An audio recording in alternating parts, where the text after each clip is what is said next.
Everybody, this is Mary Williams again, talking today about the basics for the research paper in British Literature 1. Here we go. So what does that question mean? What does basics of a research paper mean for our class? Here we go. This is a literature essay about what we are reading. It's not history, it's not sociology, although a little of those will probably end up in there. It's really not much about the history of the events, although the history of something helps to determine the literature about it.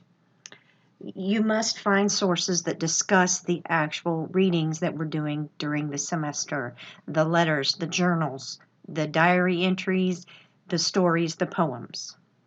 You must make an argument. Answer one of the essay questions. Only one.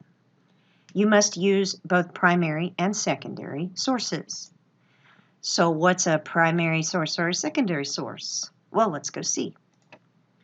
Primary sources are poetry, stories, and so forth in the reader and the online links we're using. They are the readings assigned in the modules for each week.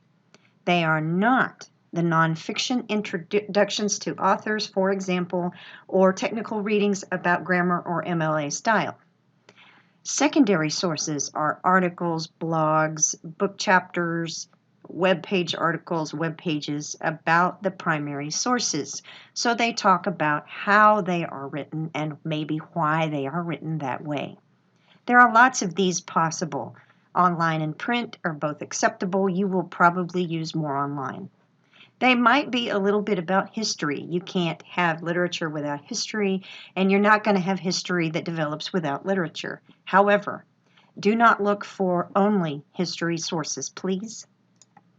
Making your argument. You have to come up with an answer to the essay question that you choose. Choose only one. And your answer is not a yes or no. It's arguable. You must read and consider secondary sources that discuss the primary sources.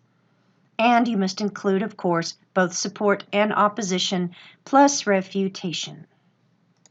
What's that, Dr. Williams? So, what are support, opposition, and refutation? Support, basically, in favor of. It agrees with your ideas, or the source might agree with other secondary sources that you find. Opposition, basically, of course, means against. It's the opposite of your ideas, or it might disagree with other secondary sources, and or it might offer ideas you had not yet considered. Maybe you haven't run into them yet. Finally, refutation basically means coming back against. So a refutation source disagrees with some of your opposition's arguments. It will help you discuss why your ideas or support ideas are more logical or more useful. And these often come from support or other sources that you find later. And finally, academic essays contain introductions, conclusions, and reference pages, which we will learn about later. You must use modern language association style throughout. That includes the format of the paper, the citations in the text, and the final works cited page. I hope